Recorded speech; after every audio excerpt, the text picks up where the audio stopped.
Oh, it's hot. It's really good though.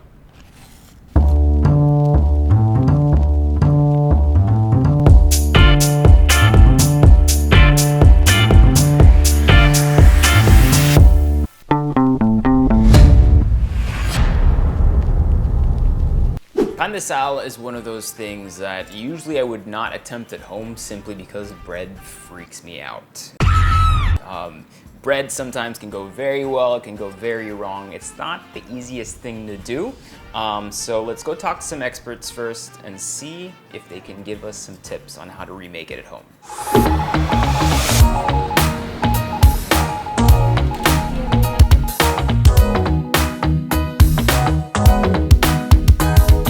We need to talk about the most enigmatic piece of bread or dish or pastry or bread. It's just bread. I'm gonna say bread so many times. Each time I say bread, take a shot. So we're at Balay Pandesal to learn how to make, wait for the truck, Pandesal.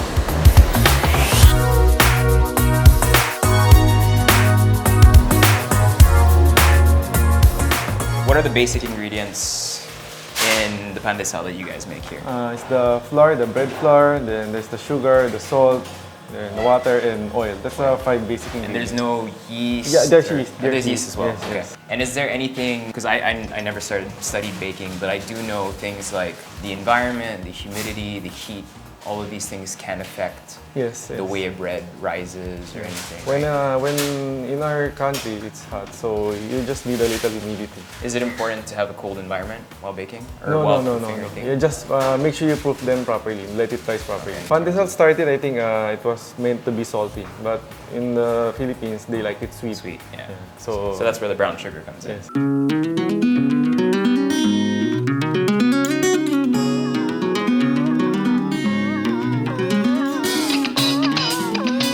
So flatten first, tapos fold. He's doing it in slow-mo for me. Now do it in normal speed. Go.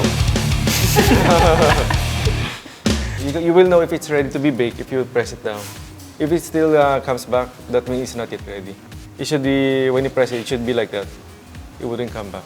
So there needs to be a crease. Yeah. What is for you the sign of a good pandesal? Like, what are you looking for? The softness, and there's the smell, the aroma, that it comes out when it's freshly baked and everything.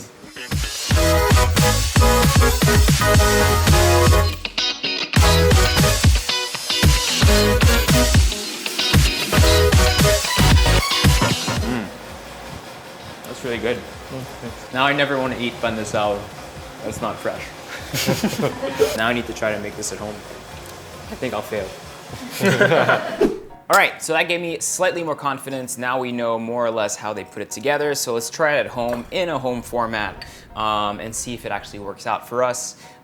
Simple. Let's start with the ingredients. So I've got some wet ingredients here. I've got 2 beaten eggs.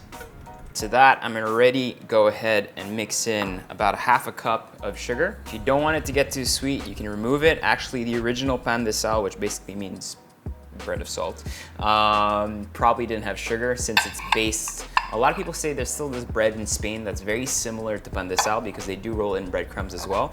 So probably they wouldn't put sugar, but here we like our sweet food, so obviously ours has sugar. To that, I'm gonna add in some lukewarm milk, about 1 cup of that. I'm already gonna start mixing that.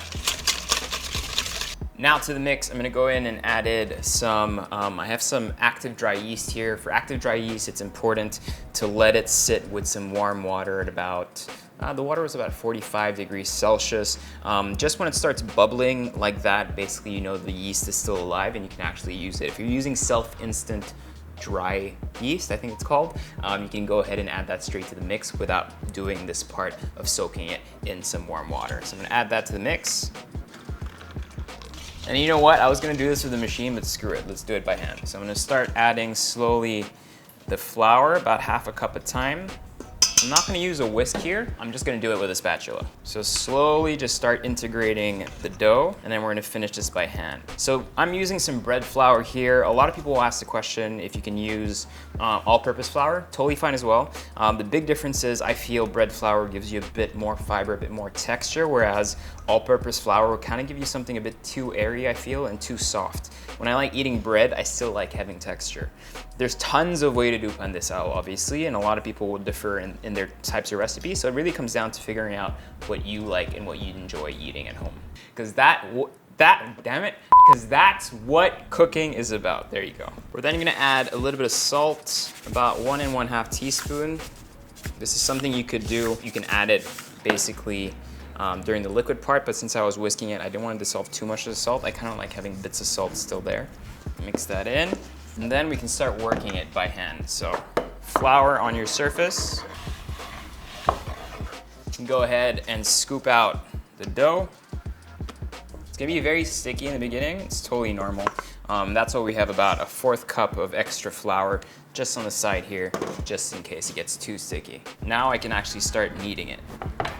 So I'm gonna knead it for about 10 minutes until everything is really well combined. It's basically ready when you can already kind of touch it with your hand and it doesn't kind of stick as it does now. And it just kind of, you want to be able to press it, the dimple comes up. So right now you can see it's really raw. If I press it, it makes a hole. I want to press it and I want it to bounce back. And then I'm going to show you how to do a window test to really make sure that your dough is ready. At this point is when I can start adding some butter. So I'm just going to fold this in slowly. This is some warm room temp butter. You can use the heat from your body to warm it up a bit more. And then we're going to go ahead and start folding that into the dough. When you're fairly happy with it, it should be dense, but still kind of nice and bouncy. Like look, when I press it now, the dimples actually come back up, so you know that your dough is nice and springy. If I grab a little piece, this is what they call the window test, and then I stretch it, it should be kind of translucent. You see that? So the idea is it doesn't, well, it can break if you really stretch it out, but the idea is through the dough, you should be able to kind of see what's behind. So if I'm shining it at the light, I see the light really come through nicely, and I see that the dough is perfectly kind of cohesive. Now what I'm gonna do is lightly grease a bowl. We're gonna place the dough inside. I like to form it kind of like in a ball. And then that's gonna rest just like you would pizza or anything else or any bread for about an hour and a half until it's double in size. I know you've seen this thousands of times in the recipes, but that's what it calls for. I find from experience that bread really dough proofs better at around 25 centigrade to 30 centigrade, so it's important to keep it somewhere warm. This studio is a bit on the cold side, which is why I placed my oven on for about 2 minutes, then I opened the door just to keep the oven at around 30 degrees Celsius, or about 28 degrees Celsius, where I want this to proof. So, see you in an hour and 15, or 30. Okay, it's been an hour and something. We're gonna go ahead and take out our bowl here. I haven't peeked at it yet, but I can feel already that it is fluffier inside.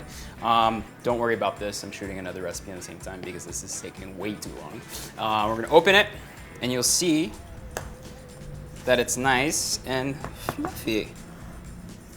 It's almost like a pillow, and that's exactly what we're looking for. So what we're gonna do now, we're gonna go ahead and just roll it out a little bit. Put that to the side. I'm gonna split it in two. And I'm gonna start rolling those batons that those guys were doing. Obviously, they had this crazy technique that I won't do. So if I remember it correctly, the baker was rolling it onto itself. So it was kind of like a fold, fold, fold, fold. Mine's not gonna be perfect, obviously. But I think it's something like this. Once I have that, we can go ahead and start sprinkling some breadcrumbs on it. So number one is done and ready to go. And I'm gonna do the same thing for number two. So roll it out first. So both these batons are good to go. I'm gonna go ahead and cover them and let them rest for about 10 minutes before we cut it up. And then we wait another hour. That's why I don't bake. So after 10 minutes, we can go ahead and remove this. And you'll see it's slightly rested. And what we're gonna do now is go ahead and section them. So you can do varying sizes depending on how big you want these to be, but they should be pretty little pillows. I have some extra breadcrumbs here on the sheet tray where I can go ahead and put in the pandesal. I just completely forget Do you guys remember if it was like this or like this? And then for fun, I'm gonna go ahead and grab some, and I'm just gonna flatten it a little bit, and this I'm gonna stuff with chocolate. I don't know if this is gonna work, honestly. Have you ever seen a Pandesal de chocolat? Let's see. Make a dimple, close it in the bottom, kind of close it like a dumpling. Make sure that binds. Should still be flexible enough for it to work. And then I'm gonna do one on the longer oblong shapes like this, because it kind of reminds me of pan de, what's that called? Spanish bread, right?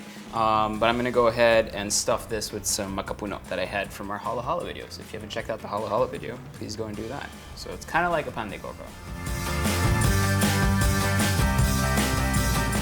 Okay, now guess what, guys? Most exciting part of the recipe. We wait an hour and a half. Woo! Covered, back into that warm place. Again, we want this to be between 25 to 30 degrees Celsius. An hour and a half later, as you can see, the ingredients on my left changed completely because we're working on another recipe. That's how long this recipe takes. So we're gonna go ahead and open it, and you'll see that they're perfectly, oh shit, I forgot which one has chocolate. These ones, the round ones. They're perfectly kind of like fluffy, like little pillows. If you don't have a pet, make Pandesal and you can stroke it. Honestly, it feels the same way. It makes you giggle. Okay, so that's good to go. So all we're gonna do is spread that out, and then we're gonna start finally baking them. It's a simple recipe, it's just so time consuming. If I had a choice, I would just go to the local panaderia and buy it, honestly. But if you have the time and you really like making things from scratch, then go ahead and try it out. So we're gonna go ahead and place these here. I'm gonna space them out a little because I feel like they're gonna puff up a bit more. So I'm gonna err on the side of being really careful and just give them lots of space. If you like your Pandesal with lots of breadcrumbs, then you can go ahead and just add a little bit more on top like that. And the reason why I put some in the bottom here is just to make sure that it doesn't really stick. So here I have my 4 purses. These are the stuffed ones. I'm just not really sure which one has what anymore. And this goes into an oven at around 375 Fahrenheit for about 20 minutes. That sound means it's finally ready.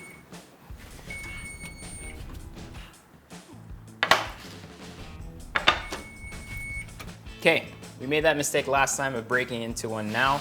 What I'm expecting here, since it is bread flour, it's to be a bit stiffer. We don't want something too fluffy, too pillowy. You got this. You're in focus. Ready? Ooh, mama. That looks pretty perfect. I'm happy with that. Look at that. So it's kind of like airy and nice, but it's not too much. It's not the type of Pandesal that you can squish with your hands and it becomes like a little ball of bread dough. It actually keeps its form, which is really important to me. Now let's try it. I'm gonna pat myself on the back. That's not bad. Hey, everyone can make bread. Boom, add that to my CV. Now it's time to try the experiment ones. Let's start with this one first. Should I cut it or should I tear it? Tear it. This is the chocolate one. Kind of anticlimactic. Like I thought it was gonna ooze chocolate. It didn't ooze anything. Maybe I should add more chocolate next time. But let's try it. Oh, it's hot. It's really good though. One of these has to be macapuno. I think it's this one. It's a nice little macapuno filling right there. That's good. Success, guys. I'll put the recipe in the description box below and on the blog, so make sure you check it out. If you like the merch I'm wearing, please go to merchbuy.ph. Everything's there. And yeah, thank you for watching. Really appreciate that. Glad I learned a new skill. Peace.